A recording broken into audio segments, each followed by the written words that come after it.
మీరు కూటమి వాళ్ళతో రెగ్యులర్గా టచ్లో ఉన్నారు. మీరు చేసిన సర్వే ఏమీ లేదు. కూటమి వాళ్ళు యాజ్ టీజ్ గా ఏదైతే చదవమని చెప్పారో అది రిజల్ట్ కి 3 days ముందు యాజ్ టీజ్ అంతే పర్ఫెక్ట్ గా మీరు ఆ స్క్రిప్ట్ చదివారనేది ఒక ప్రచారం జరుగుతుంది.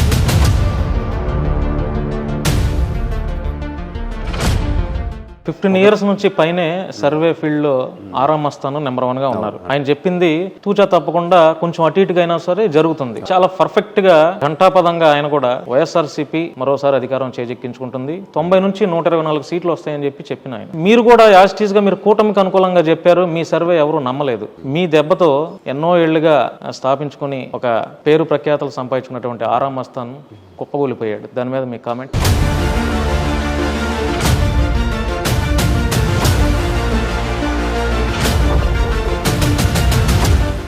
నిన్న అసెంబ్లీ సమావేశాలు చూసారా?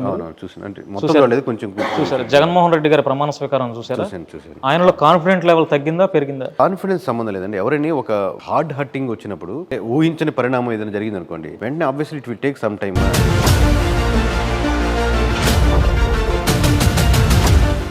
చంద్రబాబు గారి పరిపాలన ఎలా ఉండబోతుంది అనుకుంటున్నారు? అంటే ఆయన అనుకున్నట్టు అభివృద్ధి పరంగా అంటే ఒకటి సార్, ఎనీ పార్టీకి ఒక డిఫికల్టీ ఏంటంటే మీకు 100 రూపాయల్లో 80 రూపాయలు ఫ్రీగా ఇస్తుంది అనుకోండి, మిగతా 20 రూపాయల్లో డెవలప్మెంట్ చేద్దాం అనేది ఎవరికైనా కొంచెం కష్టమే. ఎందుకంటే అది నవరత్నాలు కావచ్చు, సూపర్ 6 కావచ్చు, అది కత్తి మీద సాము లాంటిది అనమాట. సో 20 రూపాయలతో మీరు అద్భుతాలు చేసి చూపించాలి, చాలా కత్తి మీద సాము ఎవరికైనా కానీ.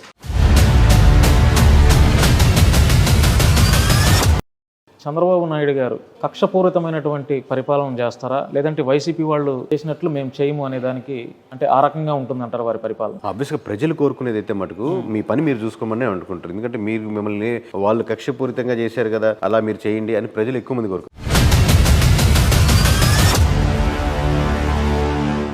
సార్, వైసీపీ ఓడిపోవడానికి ప్రధాన కారణాలు చెప్పండి. ఒకటి అంటే ప్రధాన కారణాలు కూటమి. అంటే ఒక్కొక్క ఏరియాకి ఒక్కొక్క ప్రధాన కారణం మారిపోతూ ఉంటుంది, అని జనరలైజ్ చేయలేం. కానీ బట్ ఆన్ యావరేజ్ వచ్చేసి ఒక కూటమి కట్టడమే కూటమికి ఒక advantage, major advantage.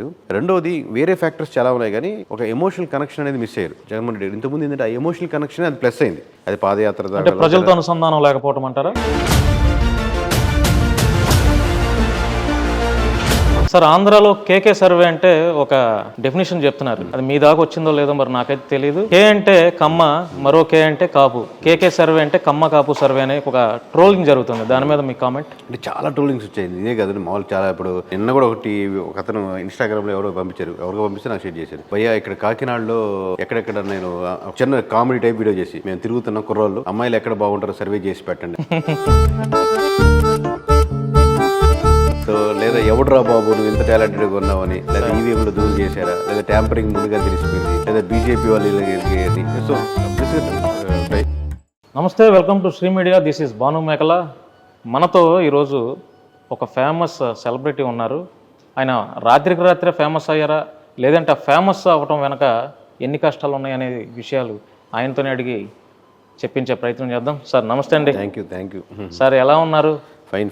Fine Banu. మామూలుగా మా శ్రీ మీడియా మన వెంకట్ గారు అని చెప్పాలి, దాదాపుగా 2019 ఎలక్షన్స్ అప్పటి నుంచి కూడా మేము క్లోజ్గా అసోసియేట్ అవుతాం.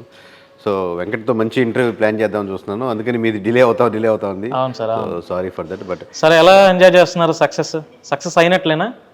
అంటే ఇప్పుడు నేను ఏదైతే చెప్పాలనుకుంటున్నానో బలంగా దానికి మొదటి మెట్టుగా అనుకోవచ్చు.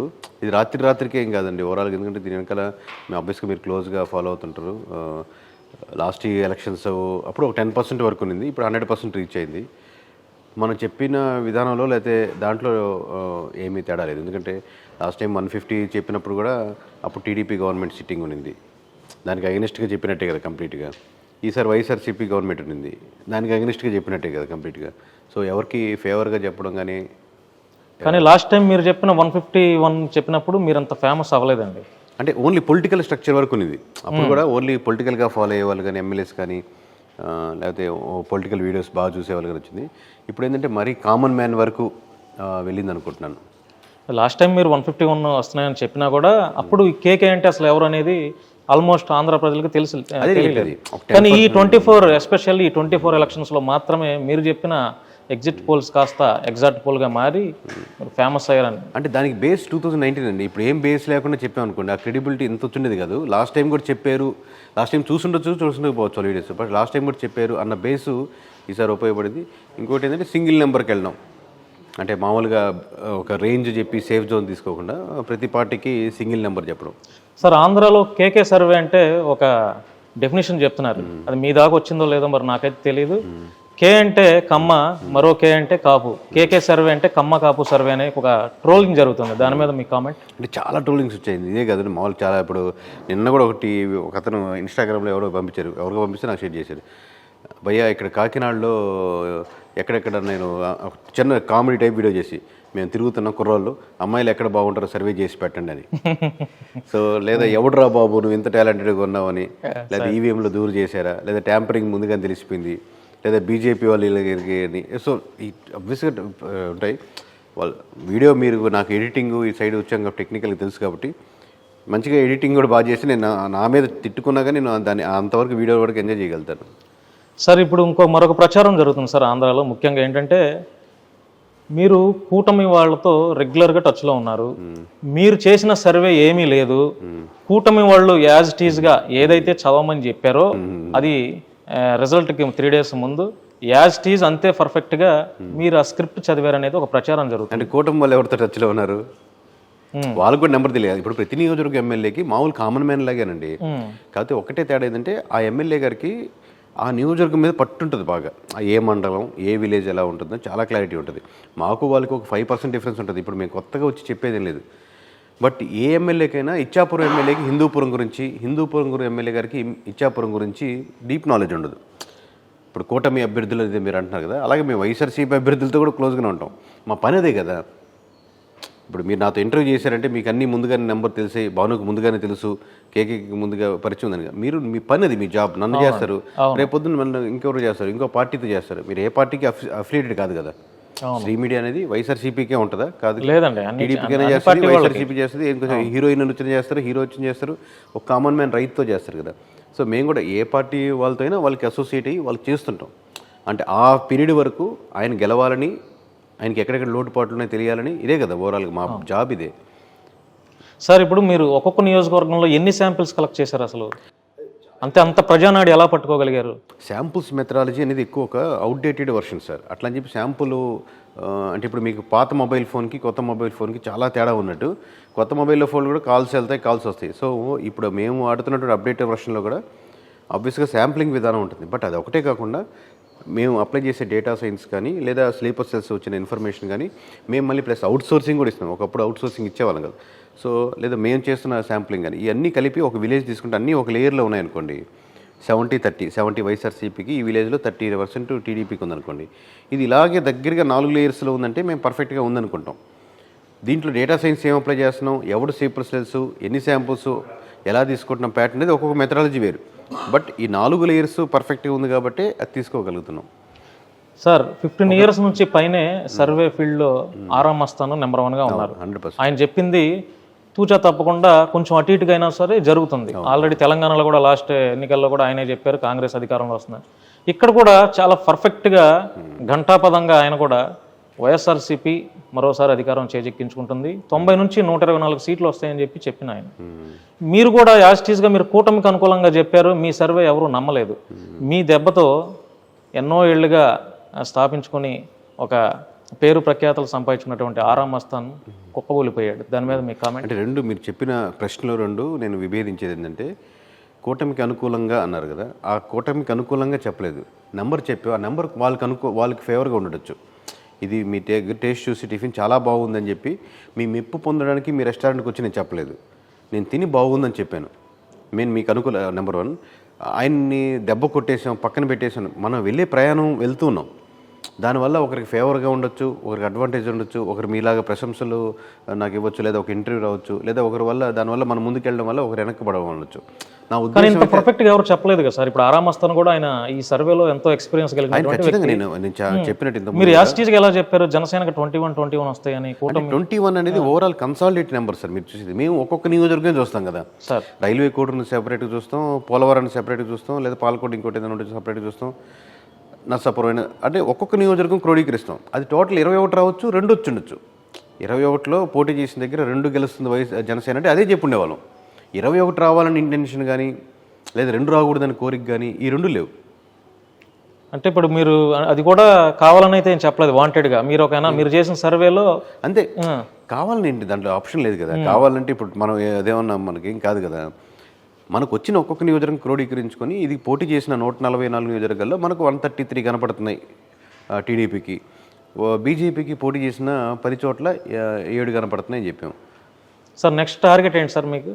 మీరు సాధించాల్సింది ఇంకేమైనా ఉందా? అసలు ఏం సాధించలేదు. మామూలుగా ఏంటంటే అదే ఓపెన్గా నేనేం సాధించలేదండి అట్లా ఆ మోడ్లో కాదు. మామూలు ట్రూ మోడ్లో ఏంటంటే మనం సర్వీస్కి వచ్చిన ఇంటెన్షన్ ఏంటి, ఓవరాల్గా ఇప్పుడు మనకి ఎక్కడైనా కాలువలు చూసినా, రోడ్లు చూసినా, మున్సిపాలిటీ చూసినా, లేదా ఏదైనా సమస్యలు చూసినా, ఏంట్రా బాబు ఇన్ని సంవత్సరాలు అయిపోయింది, బయట కంట్రీస్లో అంత బాగుంది, నీట్గా ఉంది, ఇక్కడ ఏం లేదు కదా అని అనుకుంటుండేవాళ్ళం. నేనే అనుకుంటున్నానా, నాలాగే ఎక్కువ మంది అనుకుంటున్నారో ఒక డౌట్. ఇదే విషయాలు చేస్తే ఒక ఎమ్మెల్యే ఇప్పుడు మా నియోజకవర్గంలో ఉన్నారు, అప్పుడు ఆనం వివేకానంద రెడ్డి గారు ఉన్నారు. ఇప్పుడు ఇదే అద్భుతంగా చేస్తే టౌను ఆయనకే ఓట్లు వేస్తారు కదా ఎక్కువ మంది జనాలు అనే ఒక మీమాంసలోనూ ఒక బ్లర్లోనూ ఉండేవాడిని. అది బ్లర్ కరెక్టా కాదా, నాకు ఈ సినిమా నచ్చింది మాస్టర్, మీకు కూడా ఆ సినిమా నచ్చాలని లేదు కదా. సో ఇలాంటి సినిమా ఎక్కువ నచ్చుతారా లేదని ఈ సర్వే అయితే కరెక్ట్గా ఉంటుంది. అటు ఎమ్మెల్యేని మనం కనెక్ట్ చేసి చెప్పచ్చు, ఇటు ప్రజల నుంచి ఇన్ఫర్మేషన్ కూడా గ్యాదర్ చేసుకోవచ్చు. ఇలాంటి పనులు వాళ్ళ చేత ఎక్కువ చేయించవచ్చని. ఇంతకుముందు ఏంటంటే ఒక నియోజకవర్గము కొంతమంది ఎమ్మెల్యేలు అలా చెప్పేవాళ్ళం. ఇప్పుడు ఒక ఎమ్మెల్యే గెలిచేదానికి 2 మార్గాలు ఉంటాయి. ఒకటి, మీరు ఇట్లా డబ్బులు బాగా పంచండి సార్, లేదా ఈ క్యాస్ట్ని బాగా కాన్సన్ట్రేట్ చేయండి, ఓట్లు టర్న్ అవుతాయి. ఈ లైన్ ఒకటి అంటే ఓవరాల్గా కరప్షన్ సైడు, లేకపోతే మభ్యపెట్టే లైను.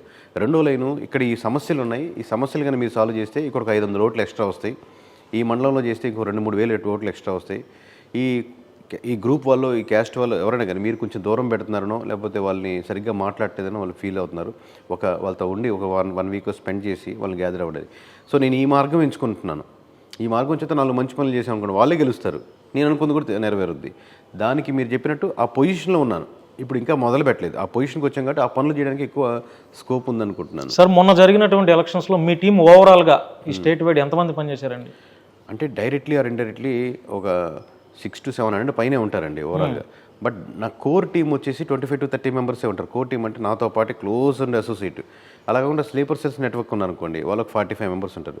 అలా కాకుండా ప్రతి జిల్లాకి వర్క్ చేసి అవుట్సోర్సింగ్, మీకు భాను గారు మాకు ఈ జిల్లా చేసి పెట్టిన భాను అన్నారనుకోండి, మీకు ఒక టీం ఉంటుంది, ఒక 25 మంది. మీకు ఇచ్చిన వర్క్ వరకు నా కోసం చేస్తున్నట్టు కదా. అవుట్సోర్సింగ్ ఇస్తున్నప్పటికి కూడా ఇప్పుడు మీరు ఒక 1 monthకి కార్ బుక్ చేస్తున్నారు, డ్రైవర్ ఉన్నారు, ఆ 1 monthకి ఆ కారు మీదే డ్రైవర్ మీరే కదా, మీరు 1 monthకే పనిచేస్తున్నారు. సో అలా ప్రతి జిల్లాకి ఒక 15-20 మంది వాళ్ళు పనిచేస్తుంటారు. ఇలా 13 జిల్లాలు. ఇవి కాకుండా ఇది ఫస్ట్ టైం కాదు కదా, లాస్ట్ టైం కూడా చేసినాం కదా.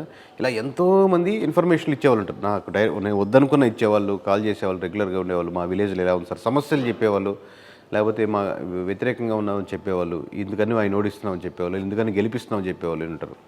వీళ్ళు డైరెక్ట్లీ ఇండైరెక్ట్లీ నేను వాళ్ళకైతే శాలరీ పే చేయను, ఇన్ఫర్మేషన్ ఇచ్చేవాళ్ళకి. వీళ్ళు పక్కన పెడితే, నాకు చెప్పిన నెంబర్ పక్కన పెడితే, బట్ రెగ్యులర్గా వీళ్ళు బాగా చెప్తున్నారు అనుకున్నప్పుడు నేను కొంచెం కనెక్ట్ అవుతుంటాను, వాళ్ళతో ఇన్ఫర్మేషన్ గ్యాదర్ చేసుకుంటూ ఉంటాం. ఓకే సార్, ఇప్పుడు మీరు చెప్పిన ప్రిడిక్షన్ 100% మీరు ఏదైతే చెప్పారో అది కరెక్ట్గా వచ్చేసింది. కూటమి ప్రభుత్వం అధికారంలోకి వచ్చినాక ఎవరైనా పెద్దలు మిమ్మల్ని అప్రిషియేట్ చేశారా? అందరూ అంటే అప్రిషియేట్ చేయని వాళ్ళు అంటే ఎవరు చేసి ఉంటారు, కొంచెం పేర్లు చెప్తారా? అందరి పేర్లు, ఇప్పుడు పేర్లు అంటే వాళ్ళకి ఫేవర్గా ఉన్నారు. పవన్ కళ్యాణ్ గారు చేశారా? అందరూ అంటే చంద్రబాబు గారు, పవన్ కళ్యాణ్ గారు. ఇప్పుడు నేను ఎందుకంటే పవన్ కళ్యాణ్ గారిని, చంద్రబాబు గారిని, జగన్మోహన్ రెడ్డిని కలవలేదండి. ఎవరైనా పక్కన ఉండేవాళ్ళు రండి సార్ కలుద్దాం వెళ్దాం అని. నా ఉద్దేశం ఏంటంటే, మీ జాబు నన్ను ఇంటర్వ్యూ చేయడమే అయిపోయింది, తర్వాత నాతో రిలేషన్ మెయింటైన్ చేయాలని అయితే ఉండదు కదా. బట్ మీ వర్క్ కోసం అంతవరకు ఓకే. సో నా వర్క్ అయిపోయింది, నెక్స్ట్ వర్క్ ఉంటే ఆ వర్క్ చేసుకుంటాం. కానీ వాళ్ళకి బొకే ఇచ్చి కంగ్రాచులేట్ చెప్పి లేకపోతే అది లేదు. ఎందుకంటే వాళ్ళు గెలవాలన్న కోరిక మనకు లేదు, వీళ్ళు ఓడిపోవాలన్న కోరిక లేదు. సార్ నిన్న అసెంబ్లీ సమావేశాలు చూసారా మీరు? చూసాను, అంటే మొత్తం లేదు, కొంచెం చూసారు. జగన్మోహన్ రెడ్డి గారి ప్రమాణ స్వీకారం చూసారా? ఆయనలో కాన్ఫిడెంట్ లెవెల్ తగ్గిందా పెరిగిందా? కాన్ఫిడెన్స్ సంబంధం లేదండి. ఎవరైనా ఒక హార్డ్ హర్టింగ్ వచ్చినప్పుడు ఇమీడియట్గా మన ఇంట్లో ఎవరైనా కాలం చేశారో, లేకపోతే ఇంట్లో ఎవరికైనా బాగలేదు అంటే ఊహించని పరిణామం ఏదైనా జరిగింది అనుకోండి, వెంటనే obviously it will take some time. మీకు ఫేస్లో కానీ ఆ రియాక్షన్ కనబడుతుంది. దట్ డజంట్ మీన్ దట్ అదే దాంట్లో ఉంటారని కాదు. It will take some time, 1 week 10 days పడుతుంది. దాని నుంచి ఆబ్వియస్గా ఎవరైనా రికవర్ అవుతారు. హీ గాట్ 40% ఓట్ బ్యాంకింగ్ కదండి, తక్కువ కాదు. అంటే దాదాపుగా 30 లక్షల చిల్లర తీసి అపోజిషన్ ఓట్లు పక్కన పెట్టేది అనుకోండి. అంటే వాళ్ళు వద్దనుకొని ఓట్లు వేసిన వాళ్ళు దాదాపుగా 1 కోటి మంది మిమ్మల్ని నమ్మే ఓట్లు వేసారు. అంటే నాకు జగన్మోహన్ రెడ్డిని నమ్ముతున్నాను అనుకున్న వాళ్ళు 1 కోటి మంది ఉన్నారు. సో ఇప్పుడు ఒకసారి కొంచెం స్లోగా మీ వెనకాల లుక్ బ్యాక్ చూసుకున్నారు అనుకోండి, ఎవరో కాలం చేశారు అయిపోయింది, కానీ నా వెనకాల నా కుటుంబం ఉంది, నా జాబ్ ఉంది, నేను నడపాల్సిన పిల్లలు ఉన్నారు, ఇవన్నీ ఒకసారి చూసుకున్నప్పుడు మళ్ళీ మనిషి రికవర్ అవుతాడు. So it will take some time అనుకుంటున్నాను. ఆ కాన్ఫిడెన్స్కి దానికి సంబంధం లేదు. సార్ జనసేన పార్టీకి 6% మాత్రమే ఓటింగ్ వచ్చింది. 6% ఓటింగ్ వచ్చిన జనసేన పార్టీ 21 సీట్లని కైవసం చేసుకుంది. మరి 40% వచ్చిన వైఎస్ఆర్సీపీ ఎందుకని 11 సీట్లకి ఎందుకు పరిమితమైంది సార్? మీరు ఈరోజు పార్టీ పెట్టారనుకోండి సార్, ఈరోజు పోనీ మీ పెళ్ళయిందా? అవునండి, అయింది. మీరు 2 పెళ్లి సంబంధాలకు వెళ్ళారు, 2 మీకు వర్కౌట్ అవ్వలేదు, మిమ్మల్ని రిజెక్ట్ చేశారు. 2 పెళ్ళిళ్ళు మిమ్మల్ని రిజెక్ట్ చేశారు కదా, 3వ పెళ్లి సంబంధం మీకు ఎలా అవుద్దంటే ప్రీవియస్ది అది ఎప్పుడు దాన్ని బేస్ చేసుకోకూడదు. అది ఊరినే ఒక జస్ట్ కంపేర్ చేసిన మనకు వస్తుంది. కానీ అంటే చాలా మంది అంటున్న మాట ఏంటంటే సార్ 40% ఓటింగ్ వచ్చింది, కనీసం మాకు 60 సీట్లన్నా రావాలి కదా, జనసేనకి అది మన సిస్టంలో ఉన్న ప్రాబ్లం ఏంటంటే పర్సంటేజ్ యాక్చువల్లీ కరెక్ట్గా అయితే మీరు చెప్పిన పాయింట్ కరెక్ట్, అలా ఉండాలి. ఒక పార్టీకి ఇప్పుడు 40% వచ్చింది కదా, 40% ఉన్నప్పుడు రిప్రజెంటేషన్స్ కూడా 40% ఉండాలి. కానీ మన రూల్ ఏంటంటే ఇండివిజువల్ నియోజకవర్గ వారికి వేస్తున్నాం. 51% 100 చోట్ల వచ్చింది అనుకోండి, 100 చోట్ల మీకు 49% వచ్చినా కానీ ఒక్క సీట్ కూడా రాదు. 50% దాటేసింది అనుకోండి, 53% వచ్చింది, ఒక్క సీట్ కూడా రాదు. సో అలాంటి ఇండివిజువల్ నియోజకవర్గాలు మన సిస్టంలో ఉన్న ప్రాబ్లం ఏంటంటే రిప్రజెంటేషన్ ఆఫ్ మనకు ఎవరైతే ఉన్నారో మనకు ఎమ్మెల్యేస్ వాళ్ళ పర్సంటేజ్ ప్రకారంగా ఉంటే మీకు ఎక్కువ వాయిస్ వినపడుతుంది. ఇప్పుడు 40% ఉన్నటువంటి ఓట్ బ్యాంకింగ్కి 11 మంది కదా, వాయిస్లో తప్పు కదా అది. సో ఆ కాన్స్టిట్యూషన్లో మనం ఎంచుకున్న విధానంలో ఎక్కడో ఆ మిస్టేక్ అయితే ఉంది 100%. సార్ రిజల్ట్ వచ్చిన తర్వాత చాలామంది షాక్లో ఉన్నారు. అంటే ఎందుకు ఇలా ఓడిపోయాం అనేది ఎవరికి అర్థం కాని పరిస్థితి. ఇప్పుడు రోజులు గడిచే కొద్దిగా అంటే దేశ విదేశాల్లో ఉన్న పెద్ద పెద్ద వారు సైతం, ఆంధ్రాలో ఉన్న పెద్ద పెద్ద పొలిటికల్ అనాలిసిస్ట్ సైతం ఈవీఎం ట్యాంపరింగ్లు జరిగి ఉండొచ్చు అనే ఒక అభిప్రాయానికి వ్యక్తం చేస్తున్నారు సార్. దాని మీద మీ కామెంట్?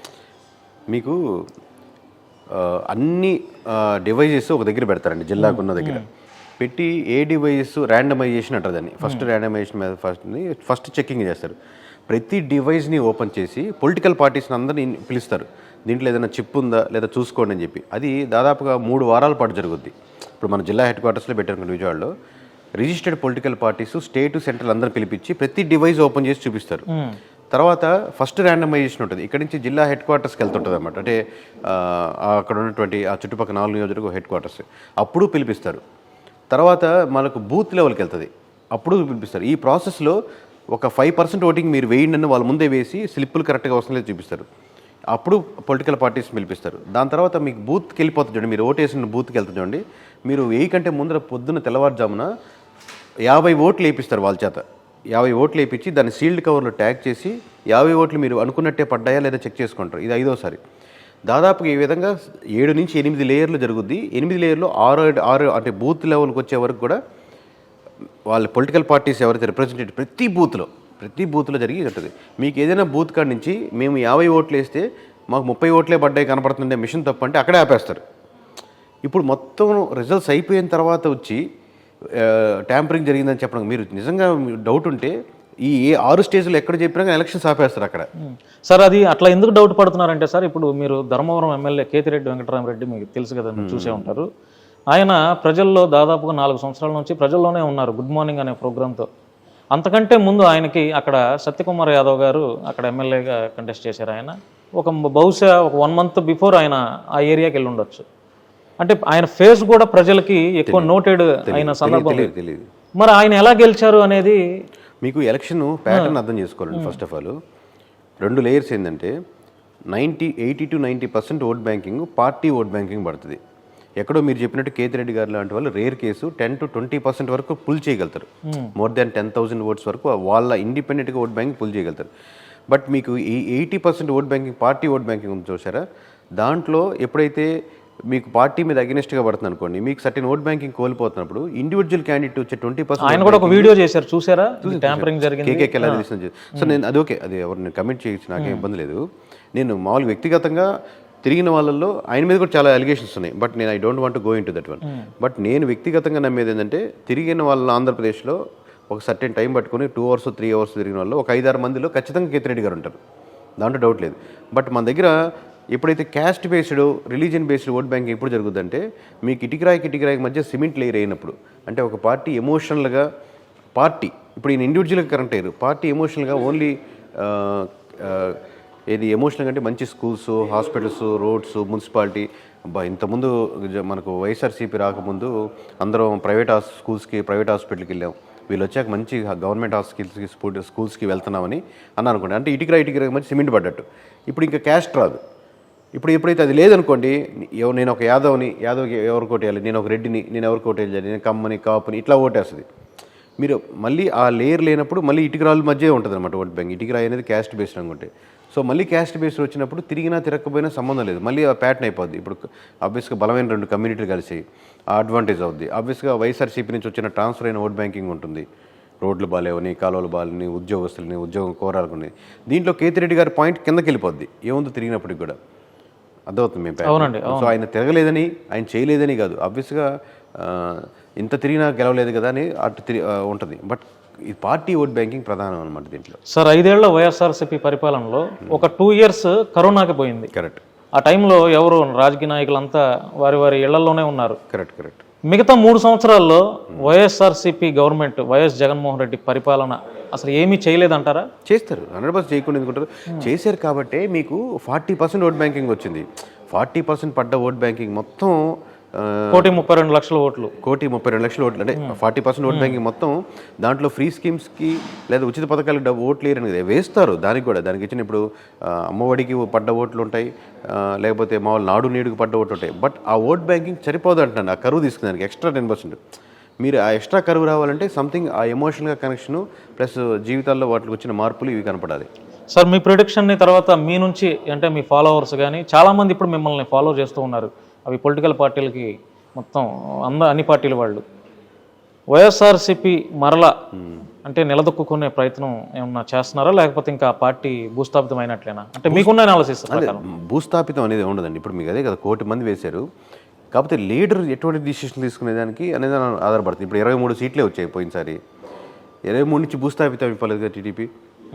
అది లీడర్ తీసుకునే నిర్ణయాలను బట్టి, అపోజిషన్ ఇచ్చే అవకాశాలను బట్టి మళ్ళీ అందిపుచ్చుకోండి. దాని మీద మనం ముందుకు వెళ్ళగలిగితే తప్పకుండా లేస్తుంది అంటారు. మళ్ళీ అయితే నిలబడుతుంది తప్పకుండా. అవకాశం 100% ఉంటుంది. మీరు 40% వచ్చిన ఓట్ బ్యాంకింగ్ చూడాలి. కానీ 11 మంది రేపు పొద్దున వెళ్ళిపోయారు అనుకోండి, 11 మంది వెళ్ళిపోయినా, 0కి వెళ్ళిపోయినా కానీ నెంబర్ ఆఫ్ సీట్స్ని బట్టి కదా మీకు వచ్చిన ఓట్ బ్యాంకింగ్ పర్సంటేజ్ అడ్వాంటేజ్ చూసుకోవాలి. మీరు ఇందాక చెప్పినట్టు ఓట్ బ్యాంకింగ్ కూడా లేదనుకుందాం. జనసేనకి ఇంతకుముందు 5 నుంచి 6% కదా ఓవరాల్గా వచ్చింది. దట్ డజన్ మీన్ దట్ ఇప్పుడు పుల్ చేయగలిగింది కదా. ముందు ప్రీవియస్ ఓట్ బ్యాంకింగ్ మీకు బలాన్ని ఇచ్చేదానికి ఆస్కారం అవుద్ది. ఒకవేళ అది లేకపోయినా మీరు కృంగిపోవాల్సిన అవసరం లేదు. సార్ మోడీ గారిని ఏమైనా కలిసారా గతంలో కానీ? నేను కలవలేదు సార్. పవన్ కళ్యాణ్ గారిని ఏమైనా కలిసారా గతంలో కానీ, ఇప్పుడు కానీ? ఇప్పుడు అబ్వియస్గా వర్క్ ఉంటే వర్క్ పెట్టి కలుస్తాను సార్. మామూలుగా నేను వ్యక్తిగతంగా ఫీల్ అయిందంటే, నేను భాను గారితో ఎలా మాట్లాడతానో ఎవరితోనో నేను అలాగే మాట్లాడతాను.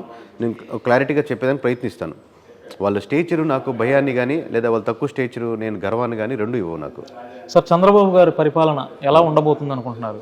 అంటే ఆయన అనుకున్నట్టు అభివృద్ధి పరంగా అంటే ఒకటి సార్, ఎనీ పార్టీకి ఒక డిఫికల్టీ ఏంటంటే, మీకు 100 రూపాయల్లో 80 రూపాయలు ఫ్రీగా ఇస్తుంది అనుకోండి, మిగతా 20 రూపాయల్లో డెవలప్మెంట్ చేద్దాం అనేది ఎవరికైనా కొంచెం కష్టమే దాంట్లో సార్. ఎందుకంటే అది నవరత్నాలు కావచ్చు, సూపర్ 6 కావచ్చు, అది కత్తి మీద సామాన్ లాంటిది అనమాట. మీకు 100 రూపాయలు 20 రూపాయలు ఫ్రీగా ఇచ్చి 80 రూపాయలు కొంచెం డెవలప్మెంట్ చేద్దామంటే ఒక అడ్వాంటేజ్ ఉంటుంది. ఇప్పుడు 60-70 నుంచి 80 రూపాయల వరకు వెళ్ళిపోతున్నప్పుడు, సో 20 రూపాయలతో మీరు అద్భుతాలు చేసి చూపించాలి. అది చాలా కత్తి మీద సామె ఎవరికైనా కానీ. సార్ ఫైనల్గా ఇప్పుడు చంద్రబాబు నాయుడు గారు కక్షపూరితమైనటువంటి పరిపాలన చేస్తారా, లేదంటే వైసీపీ వాళ్ళు చేసినట్లు మేము చేయము అనే దానికి అంటే ఆ రకంగా ఉంటుందంటారు వారి పరిపాలన? ఆబ్వియస్గా ప్రజలు కోరుకునేది అయితే మటుకు మీ పని మీరు చూసుకోమని అనుకుంటారు. ఎందుకంటే మీరు మిమ్మల్ని వాళ్ళు కక్షపూరితంగా చేశారు కదా, అలా మీరు చేయండి అని ప్రజలు ఎక్కువ మంది కోరుకోరు. ఆబ్వియస్గా ఒక పార్టీలో ఉన్న వాళ్ళు నలిగిన వాళ్ళకి వాళ్ళని కొట్టేయడం, మనం కొట్టాలని ఉంటుంది. అంటే ఆల్రెడీ దాడులు చేస్తున్నారు కదా. అదే అది ప్రజలు కోరుకోరు కదా. ప్రజలు కోరుకునేది ఏంటంటే ఆబ్వియస్గా మిమ్మల్ని గెలిపించింది ఈ సెక్షన్స్ కాదు అనేది క్లారిటీగా ఉంటుంది. సార్ వైసీపీ ఓడిపోవడానికి ప్రధాన కారణాలు ఒక 4 చెప్పండి. ఒకటి అంటే ప్రధాన కారణాలు కూటమి అంటే కొన్ని ఉంటాయి కదా సార్, చాలా ఉంటాయి. అంటే ఒక్కొక్క ఏరియాకి ఒక్కొక్క ప్రధాన కారణం మారిపోతూ ఉంటుంది అని జనరలైజ్ చేయలేం కానీ, బట్ ఆన్ యావరేజ్ వచ్చేసి ఒక కూటమి కట్టడమే కూటమికి ఒక అడ్వాంటేజ్, మేజర్ అడ్వాంటేజ్. రెండోది వేరే ఫ్యాక్టర్స్ చాలా ఉన్నాయి కానీ ఒక ఎమోషనల్ కనెక్షన్ అనేది మిస్ అయ్యారు జగన్మోహన్ రెడ్డి. ఇంతకుముందు ఏంటంటే ఆ ఎమోషనల్ కనెక్షన్ అది ప్లస్ అయింది. అది పాదయాత్ర అంటే ప్రజలతో అనుసంధానం లేకపోవడం. అంటే ఇప్పుడు మీరు ఫర్ సపోజ్ మీది ఎక్కడ, ఏ జిల్లా మీ సొంత జిల్లా? ఎన్టీఆర్ జిల్లా, విజయవాడ. విజయవాడలో పక్కన పెట్టండి, విజయవాడ అంటే ఇక్కడే ఉంటారు కాబట్టి. మామూలుగా శ్రీకాకుళం జిల్లాలో ఒక 1 వీక్ స్టే చేశారనుకోండి. 1 వీక్ స్టే చేయడం వల్ల పరిపాలన దాంట్లో ఏం మార్పులు ఉండవు. విజయవాడలో స్టే చేసినా అదే సంతకం, అదే ఐఏఎస్ ఆఫీసులతో పనిచేస్తారు. శ్రీకాకుళంలో చేసినా కానీ శ్రీకాకుళంలో స్టే చేయడం వల్ల అడ్వాంటేజ్ అంటే ఎమ్మెల్యేలు వచ్చి బ్రేక్ఫాస్ట్కో, లంచ్కో, డిన్నర్కో, టీకో, కాఫీకో వచ్చి కలుస్తుంటారు. వాళ్ళు ఒక్కరే కలవరు. వాళ్ళతో పాటు ఒక మండలాధ్యక్షుల్ని లేకపోతే విలేజ్లో ఉన్నటువంటి టాప్ లీడర్లు వచ్చి కలిసి సమావేశాలు పెడతా ఉంటారు. ఒకసారి మీకు జగన్మోహన్ రెడ్డి గారు స్టేచర్ ఉన్నంత వ్యక్తితో ఒక మండల లెవెల్ లీడర్కి వచ్చి కలిసి ఒక 2 నిమిషాలు స్పెండ్ చేసినా కానీ వెనక్కి వెళ్ళి వర్క్ చేసే విధానం చాలా ఉంటుంది. అంటే ఆయన ఒక్కడే వచ్చినట్టు కాదు, ఆయన వెనకాల ఒక 1000 మంది వచ్చినట్టు. ఈ కాన్సెప్ట్ మిస్ అయింది అనుకోండి లాజిక్, ఓవరాల్గా దాని ఎఫెక్ట్ ఎక్కువ పడుతుంటుంది. సార్ ఎలక్షన్ ముందు చంద్రబాబు నాయుడు గారు అరెస్ట్ ఏదైనా వైసీపీకి తీవ్ర నష్టం కలిగించిందా? తీవ్ర నష్టం కాదు కదండి, అది +1 ఇటుకరాల్లాగా మన 10 ఇటుకలు బరువు అనుకోండి, ఒక్క ఇటుకరా అది అయింది కనెక్టెడ్ అయ్యేదానికి. ఆబ్వియస్గా కూటమి అనే కాన్సెప్ట్ అక్కడ వచ్చింది కదా. సో +1 అవి కూడా సంచలనమైనటువంటి విషయం కదా చంద్రబాబు నాయుడు అరెస్ట్. నేను కరెక్ట్ కాదంటలేదు, అది ఒక్కటే ఉండి ముందు చాలా అద్భుతంగా ఉంది, తర్వాత చాలా అద్భుతంగా ఉంటే అదొక్క ఫ్యాక్టర్ మీద గెలవదు పార్టీ. అదొకటి ఎమోషనల్ మీకు కనెక్ట్ అయ్యేదానికి ఉపయోగపడింది అంటున్నాను. అంటే చంద్రబాబు నాయుడు గారు అరెస్ట్ కాకుండా ఇంకేదైనా ఓడిపోవటానికి ఇంకొక 2-3 ఏదైనా మీ అనాలిసిస్? అదే సార్, ఇప్పుడు ఎంప్లాయీస్ అగెనిస్ట్గా ఉన్నారు. అలాగే మామూలుగా బేసిక్ స్ట్రక్చర్లో అంటే రోడ్లు కానీ, కాలువలు కానీ, లేకపోతే కరప్షన్ కానీ, లేదా పోలీస్ డిపార్ట్మెంట్లో మీరు ఒక కేసు అంటే ఇక్కడ దగ్గర పంపించడం కానీ, లేదా మినిస్టర్స్ యొక్క ప్రవర్తన విధానం కానీ, లేదా ఆల్రెడీ కొత్తగా ఎంప్లాయ్మెంట్ అప్లై చేసిన వాళ్ళకు ఉన్నటువంటి తీరు కానీ, కొత్తగా రాకపోవడం కానీ జాబ్స్, ఇలా నెంబర్ ఆఫ్ ఫ్యాక్టర్స్ యాడ్ ఉంటాయి. మనం ఒకటి కాదు. అలాగే రాజధాని ఎఫెక్ట్ ఇక్కడ ఉండొచ్చు, కడపలో ఉన్న ఇష్యూ ఇంకో దగ్గర ఉండొచ్చు, వైజాగ్లో దాని రాజధాని కనెక్ట్ కాకపోవడం కావచ్చు, ఒక్కొక్క దగ్గర ఒక్కొక్క ఫ్యాక్టర్. సార్ నెక్స్ట్ మీ ఫ్యూచర్ ప్లానింగ్స్ ఏంటి సార్? ఇప్పుడు మీరు సక్సెస్ ఎంజాయ్ చేస్తున్నారు, ఎంజాయ్ చేయట్లేదు అన్ని చోట్ల కూటమి వారికి సంబంధించిన వాళ్ళు వచ్చి మిమ్మల్ని కలుస్తున్నారు, మీకు సన్మానాలు చేస్తున్నారు. నెక్స్ట్ మీ ఫ్యూచర్ ప్లానింగ్స్ ఎలా ఉంటుంది? కదా మాస్టర్, ఇప్పుడు మీరు వైఎస్ఆర్సీపీ పార్టీనా టీడీపీ పార్టీనా? మీరు నేను న్యూట్రలేనండి. న్యూట్రలే కదా. ఇప్పుడు మీరు నేను ఏమన్నా ఫోన్ చేసి అడుగుతాను మిమ్మల్ని ఏ పార్టీ లేదు ఇంటర్వ్యూ చేసే వాళ్ళు. ఆబ్వియస్లీ కలిసే వాళ్ళకి ఒక ఆబ్వియస్ మీరు చెప్పి నేను యాక్సెప్ట్ చేస్తాను, ఎందుకంటే లాస్ట్ టైం వైఎస్ఆర్సీపీ వాళ్ళు ఎక్కువ అభిమానించారు. ఈసారి టీడీపీ వాళ్ళు అభిమానాన్ని నేను దాంట్లో వెనకాల ఉన్నటువంటి కులాలని, వెనకాల ఉన్నటువంటి ఇంటెన్షన్ని ఆబ్వియస్గా పోయినసారి ఒక మీడియా వైఎస్ఆర్సీపీ ఫేవర్గా ఉన్న మీడియా ఎక్కువ ఫేవర్గా చేస్తుంటుంది, ఎక్కువ ఇంటర్వ్యూలో కూర్చోబెట్టింది. అలాగే ఇప్పుడు టీడీపీ ఉన్న ఫేవర్గా ఎక్కువ కూర్చోబెట్టచ్చు. నా ఇంటెన్షన్ ఏంటంటే నేను చెప్పాలనుకుంటే ప్రజల్లోకి వెళ్తుందా లేదా, నేను ఎవరైనా కలవాలని మనస్ఫూర్తిగా వచ్చిన కలవగలుగుతున్నాను లేదా, వాళ్ళ ఉద్దేశాలని లేదా వాళ్ళ వెనకాల ఉన్నటువంటి దాన్ని బేరీ చేయలేను కదా, ఫిల్టర్ పెట్టలేము. కలవాలని ఎవరికైనా ఉంటుంది కాబట్టి ఎంత వీలుంటే అంతవల్ల కలిసేదానికి ట్రై చేస్తున్నాను. సార్ మీ సక్సెస్ని చూసి ఇంట్లో ఫ్యామిలీ మెంబర్స్ ఎలా ఉన్నారు, ఎలా ఫీల్ అవుతున్నారు? ఆబ్వియస్గా హ్యాపీగా ఉంటుంది. ప్లస్ వాళ్ళకి ఫేజ్ 1 ఫేజ్ 2 ఉంటుందండి. ఇప్పుడు మనలాంటి మధ్యతరగతి వాళ్ళకి ఏంటంటే ఫేజ్ 2కి వెళ్ళినప్పుడు మనం కూడా సక్సెస్ అవ్వాలని ప్రతి ఒక్కరు కోరుకుంటారు. కానీ ఫేజ్ 2లో ఉన్న నష్టాలు ఏంటంటే మనం 10 నిమిషాలు కూడా వాళ్ళతో స్పెండ్ చేయలేం. పొద్దున్న లేచినప్పటి నుంచి ఇంటర్వ్యూలోనో లేట్ మీటింగ్లోనో ఉంటుంది. ఫేజ్ 2లో అప్పుడు అనిపిస్తుంది అప్పుడేదో సినిమా ఉంది కదా, మనం హాయిగా అందరం కలిసి అన్నం ముద్దలు తింటున్నాం, భోజనం చేస్తున్నాం కదా, అన్నీ అప్పుడు అనిపిస్తుంది. సో ఆబ్వియస్గా పాజిటివ్స్ ఉంటాయి, నెగిటివ్స్ ఉంటాయి. సార్ ఎంతమంది సార్ మీ పిల్లలు? ఎంతమంది? నాకు 2 పిల్లలండి, 2 కొడుకులు. పెద్దోడి పేరు చెగువరా. మనం చెగువీరా అంటాం, టెక్నికలీ చెగువారా. ఓకే. మనం తెలుగు వీరా అనే వీరత్వం ఉంటుంది కాబట్టి చెగువీరా అంటాం. అంటే అన్న అని, అతని పేరు గువారా. సో ఆ పేరు పెట్టుకున్నాను. పెద్దవాడు వాడి 5th క్లాస్ చదువుతున్నాడు. చిన్నవాడు వచన్ అంటే మాటిస్తాం కదా అట్లా, వచన్. తను 4 years. సార్ మీ వైఫ్ ఏం చేస్తారు? ధనలక్ష్మి తన పేరు. తను సాఫ్ట్వేర్ ఇంజనీర్గా జాబ్ చేస్తున్నాడు. మీ ఇద్దరు సాఫ్ట్వేర్ ఇంజనీర్ వచ్చాక తను కంటిన్యూ చేస్తున్నారు, నేట్ వచ్చేసాను. సార్ ఫాదర్ ఉన్నారా? ఫాదర్ మదర్ ఇద్దరు ఉన్నారు. మా నాన్నగారి పేరు సూర్యనారాయణ. ఆయన బిఎస్ఎన్ఎల్ జేఈగా రిటైర్ అయ్యారు, కమ్యూనిస్ట్ పార్టీ లీడరు. డిస్ట్రిక్ట్ వరకు బాగా సుపరిచితం అక్కడ వరకు. అమ్మ కృష్ణవేణి, హౌస్ వైఫ్, తన మ్యూజిక్ ఇల్లు. సార్ కుప్పకూలి వైఎస్ఆర్సీపీకి మీరు ఇచ్చే ఫైనల్ గా ఏదైనా సందేశం? కుప్పకూలిపోవడం కరెక్ట్. మీరు ఇలా చేస్తే మరలా మీరు నిలదొక్కునే అవకాశం. అసలు ఫస్ట్ కుప్పకూలిపోవడం అనే కాన్సెప్టే కరెక్ట్ కాదంట. ఇప్పుడు మనకు 1 లక్ష రూపాయలు పోతుంది వస్తుంది, వ్యాపారంలో కొంచెం ముందుకెళ్తాం వెనక్కి వెళ్తాం. కుప్పకూలిపోవడం అంటే మనం మళ్ళీ ఎమోషనల్గా వీక్ అయిపోతాం. అప్స్ అండ్ డౌన్స్ ఉంటాయి ఏ పార్టీకి. అంటే ఆల్మోస్ట్ కుప్పకూలిపోయినట్టుగా సార్. ఇప్పుడు 11 సీట్లకి 151 సీట్లతో దేశవ్యాప్తంగా నెంబర్స్ చూస్తున్నారు. లాస్ట్ టైం 151 వచ్చాయి కదా, మీరు చాలా అద్భుతం సక్సెస్, మిమ్మల్ని తిరుగులే అట్లా కూడా అనుకోకూడదు. ఇప్పుడు కూటమైనతే తిరుగులేని విజయం అలా అనుకోకూడదు. మీకు ఒక బాధ్యతనిచ్చారు, మీకు అలాగే అపోజిషన్ కూడా ఆ బాధ్యతనిచ్చారు. 40%. టెక్నికల్గా అసెంబ్లీలో అపోజిషన్ ఉంటుందా లేదని కాదు, 40% మంది ప్రజల్ని మీ వైపు నిలబడ్డారు. It's not easy joke. మీరు స్టాండర్డ్ నిలబడండి. నీ వెనకాల 1 కోటి మంది నిలబడ్డారు అనుకోండి. ఇప్పుడు మీ ఆఫీస్లో ఒక 10 మంది ఎంప్లాయీస్ ఉన్నాం, కానీ మనం కొద్దో గొప్ప నీట్గా ఐరన్ బట్టలు వేసుకోవాలి, మంచిగా ఉండాలి, వాళ్ళతో మంచిగా మాట్లాడాలని ఎట్లా వస్తుందో అటువంటి మీ వెనకాల 1 కోటి మంది ఉన్నప్పుడు మీరు ఎంత ఉండాలి, ఇంకెంత బాధ్యతగా ఉండాలి, ఎంత ధైర్యంగా ఉండాలి. We have to see that percentage of voters and 1 crore మంది పైనే. సార్ ఎందుకని మీరు కూటమిని హైలైట్ చేయట్లేదు, ఇటు వైసీపీని అండర్ ఎస్టిమేట్ చేసి మాట్లాడట్లేదు, చాలా క్లియర్గా మాట్లాడుతున్నారు. నేను అంటే మీరు ఎక్కడైనా సరే కూటమి మీద మీరు కొంచెం అంటే మంచిగా పాజిటివ్గా మాట్లాడతారేమో, మీరు కూటమికి అనుకూలంగా ఉన్నారని నేను అనుకుంటానికి కూడా అవకాశం ఇవ్వట్లేదు మీరు. అంటే కూటమి ప్రభుత్వాన్ని కూడా మీరు ఎక్కడ హైలైట్ చేసి మాట్లాడట్లేదు, అదేవిధంగా వైసీపీని కూడా మీరు ఎక్కడ డిగ్రేడ్ చేసి హైలైట్ చేసి అంటే మీరు అంటే హైలైట్ నా పని వాళ్ళు గెలవాలని ప్రయత్నించడం కాదు, వాళ్ళు ఇందాక చెప్పినట్టు కూటమి గెలవాలన్న కోరిక నాకు 1% లేదు. వైఎస్ఆర్సీపీ ఓడిపోవాలన్న కోరిక కూడా 1% కూడా లేదు. అలాగే జనసేన కావచ్చు, వాళ్ళకి ఒకరికి బాధ కలిగించవచ్చు, వాళ్ళకి ఒకరికి ఆనందం కలిగించవచ్చు. మనం చెప్పే ఓవరాల్ వర్క్ ఏంటి అంటే వాస్తవానికి మీ మాటల్లో మీరు ఎవరికి ఫేవర్ అనేది అర్థం అవ్వట్లేదు సార్. నేను ఎవరికి ఫేవర్, ఎందుకంటే ఇప్పుడు చాలా మంది ఇప్పుడు మనం ఏదైనా కొన్ని విషయాలు మాట్లాడేటప్పుడు మనం వైసీపీ గురించి మాట్లాడితే అర్థమైపోతుంది, మన వైసీపీకి ఫేవర్, ఇతను వైసీపీ సానుభూతి పరుడు, ఇతను టీడీపీ సానుభూతి పరుడు. నాకు ఒకటి సానుభూతి పరుడు అని క్లారిటీ ఉంటుంది. మీరు ఏదంటే ఏదైనా రోడ్లు, కాలువలు, మురికి కాలువలు, లేకపోతే ఇన్ని మనకు ఎంతోమంది స్వాతంత్రం కోసం చచ్చిపోయి వాళ్ళ కుటుంబాలు త్యాగం చేసి, వాళ్ళ టైం స్పెండ్ చేసి, వాళ్ళకి డబ్బులు ఉన్న డబ్బులు దానికి ఎంతో ఇచ్చి, విరాళాలు ఇచ్చి మొత్తానికి పోరాటం చేసి, ఒకడు చచ్చిపోయాడు, వాడు వెనకాల ఉండొచ్చు, ఎన్నో చేశారు. దాన్ని పర్యవసానమే మనం ఈ విధంగా కొంచెం హ్యాపీగా ఉన్నాం. బట్ బయటకు వస్తే గవర్నమెంట్ ఏదైతే చేతిలో ఉందో, అది రోడ్లు కావచ్చు, కాలువలు కావచ్చు, జాబ్స్ కావచ్చు, ఈ సెక్షన్లో మీరు డెవలప్ చేయమని ఆ సానుభూతి అయితే నాలో 100% ఉంటుంది. నేను యాక్చువల్గా ట్రై చేస్తూ ఉన్నాను సార్. అంటే మీరు అసలు ఎవరికి ఫేవరు, ఎవరికి ఎగనెస్ట్ అనేది నేను ట్రై చేస్తూ ఉన్నాను ఈ ఇంటర్వ్యూలో. కానీ ఎక్కడా కూడా మీరు, నాకు అర్థమైంది ఏంటంటే మీరు చాలా క్లియర్గా ఉన్నారు. మీరు ఎవరికి అనుకూలంగా లేరు, ఎవరికి వ్యతిరేకంగా లేరు. నేను ఇప్పుడే మీరు చెప్పాలనుకున్నది చాలా క్లియర్గా పాత ఇంటర్వ్యూకి వెళ్ళండి, 7 సంవత్సరాలు వైఎస్ఆర్సీపీ గెలిచిన ఇంటర్వ్యూకి వెళ్ళండి. ఇప్పుడు ఆబ్వియస్గా చాలా ఇంటర్వ్యూ చేసేవాళ్ళు ఒకవైపు పుల్ చేయాలని ట్రై చేస్తారు, వైఎస్ఆర్సీపీని తిట్టాలనో, లేకపోతే కూటమి అప్పుడు తిట్టించాలనో, చంద్రబాబుని తిట్టించాలనో. నేను ఎప్పుడు నా సెక్షన్ కాదు కదా అది. నేను సమస్యలు కావాలంటే తిడతాను. మీ సమస్యలు చేసుకోలేరురా బాబు, ఏం చేస్తున్నారు పరిపాలన తిడతాను. సమస్య బేస్డ్గా, వ్యక్తి బేస్డ్గా తిట్టడానికి, సమస్య బేస్డ్గా తిట్టడానికి కొంచెం చిన్న ఫరక్ ఉంటుంది. వాళ్ళకి నాకేం అడ్వాంటేజ్ కదా. చెప్పాను మీరు ఇప్పుడు మీ ఎదురుగ్గా చంద్రబాబు నాయుడు గారు కూర్చున్నా ఆయనతో నేను మాట్లాడే విధానంలో కూడా ఇదే ఉంటుంది.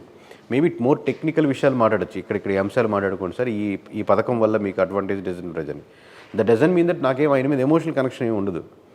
అది ఒక సక్సెస్కి ప్రధానమైన కారణం ఇది ఒకటి, ఆ న్యూట్రల్గా ఉండడమే. నేను అలా ఉంటే ఆబ్వియస్గా నా టీమ్మేట్స్ని కూడా అలా చెప్పగలుగుతాను. సార్ నమస్తే అండి. Thank you.